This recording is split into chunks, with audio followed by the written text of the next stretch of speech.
Sa Korte Suprema rin ang takbo ng OFW party list para ipabasura ang proklamasyon ng mga nanalo sa party list race. Nagbabalik si Joash Malimban para sa detalye.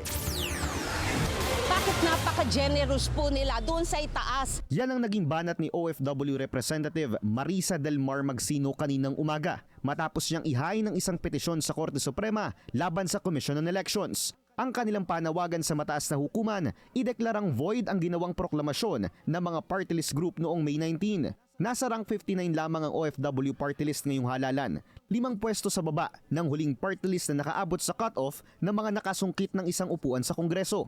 Ani Magsino, sa pagtatapos ng kanilang termino, mawawalan daw ng genuine representation ng mga OFW at mga marino sa Kamara. Ang ating pong ipinaglalaban dito ay tunay po sana. Huwag po nating ihalal ang isang nagkukunwari na siya po ay kinatawan.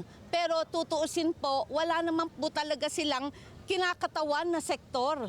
Ang sama ng loob ng mga OFWs natin at mga marino at kanilang pamilya, tayo pa, ma'am, ang nawala ng boses sa Kongreso. Sa petisyong inihain ng OFW party list, nais ng grupo na i-review ang accreditation at i-disqualify ang mga party list na hindi nagre-representa umano ng marginalized sectors.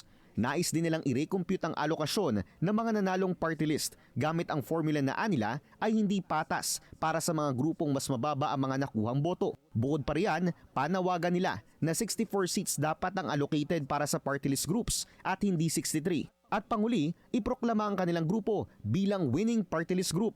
For example po, meron ka ng 4%.